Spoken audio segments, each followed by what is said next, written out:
Do you think you could survive running between two rows of Native Americans while they hit you with hatchets and ball-headed war clubs? This test of endurance was called a Gauntlet and was featured in the 1956 movie Daniel Boone, Trailblazer.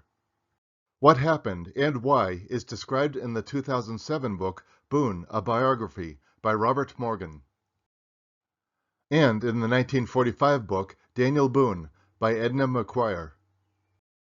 In 1777, Daniel Boone volunteered to lead 30 men to the lower Blue Licks in the dead of winter. They left Boonesboro on January 1, 1778.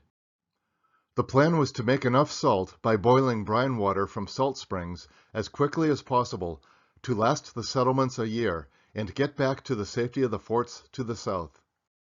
Boone would hunt each day to supply the camp with meat and keep a lookout for Indians. On the cold, snowy Saturday of February 7, Boone hunted south of Hinkston Creek, when he looked back and saw several Shawnees pursuing him.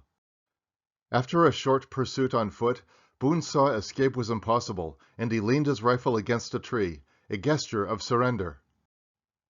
When they captured him, the Indians recognized Boone and greeted him with surprising friendliness. Soon the little party set off through the snow. They came after a time to an Indian camp. Daniel Boone was hardly able to believe his own eyes when he saw it. Over 100 Shawnee Indians were gathered about a great campfire. And he couldn't believe it when they said, "Hail Hydra! Hail Hydra! Hail Hydra!" Okay, that part was not in the books. Every Indian was armed and wearing war paint. This was a war party. Daniel's heart pounded, but he was calm as the war chief walked toward him. Chief Catawamago, or Blackfish, asked Boone through a black slave interpreter what the men were doing at the lower Blue Licks. And Blackfish told Boone, "The spirit of Chief Cornstalk calls out from his grave to us to revenge his murder." Blackfish was talking about the incident shown in this drawing from a 1920s children's book, showing Shawnee Chief Cornstalk about to be murdered.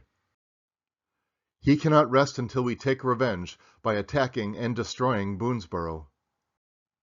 Under this threat, Boone proposed that he would have his men at the camp surrender to be prisoners. If Blackfish guaranteed they would not be tortured or forced to run the gauntlet. Having a prisoner run the gauntlet was a favorite sport of the Indians. The red men, armed with clubs, stood in two lines and struck the prisoner as he ran between them. After some thought, Blackfish accepted Boone's plan. When the white men saw Boone approach, he told them they were surrounded by Shawnee warriors, but all would be treated well if they surrendered. Seeing they were surrounded, the men obeyed. Many of the warriors wanted to attack Boonesboro immediately, but Boone convinced them to wait until spring, promising an easy victory later. In preparation for a long march north, the prisoners were loaded down with equipment and baggage for them to carry. The huge party of warriors and prisoners marched down the Licking River a few miles and made camp for the night. When Boone noticed the Shawnees clearing a path in the snow, which he recognized as a gauntlet, he reminded Blackfish of his agreement not to torture the prisoners. Through the interpreter, the chief said, "Oh, Captain Boone, this is not intended for your men, but for you." Boone saw that he had been outwitted. He was given the choice of running the gauntlet now or waiting until they reached the Shawnee towns where the women and children could participate. Boone chose to get the ordeal over with, knowing that squaws could be more imaginative and relentless in their torture than the warriors. In the 1956 movie, Chief Blackfish offers a bow as the goalpost. After the Shawnees lined up on either side of the cleared path, armed with tomahawks and clubs, Boone braced himself at the opening. "Run, white man!" Well, at least he wasn't racist. And run it Daniel did, as no gauntlet had ever been run before. He did not dash straight through the line. But crouching forward, the powerfully built Boone jumped this way and that, dodging and zigzagging, feinting and sidestepping so fast it looked as though he could get through the gauntlet unscathed. He missed blows on one side and bumped into warriors on the other. But he was hit several times, and one tomahawk cut a gash on his head that bled so much the blood almost blinded him. As he neared the end of the run, a brave stepped out in front of him to deliver a deadly blow. Still dashing this way and that, Boone pretended to charge around the warrior, but at the last second butted him in the lower belly with his powerful head.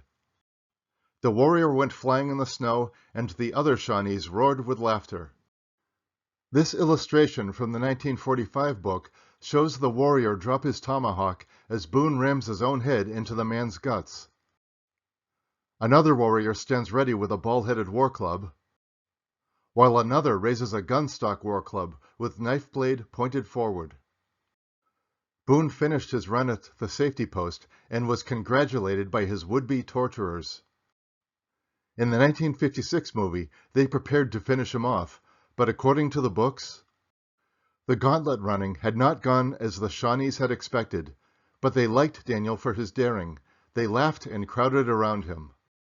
Some of the salt makers shook their heads. "I still say this is queer business," one of them said. The next day, the large party marched on. It took 10 days to reach the Shawnee town of Chillicothe on the Little Miami River.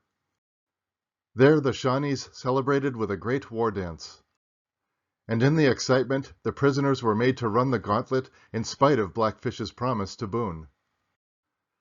James Calloway, with his considerable anger and strength, knocked 2 Indians down at the beginning of the run, and surprised the rest so much he got through unscathed.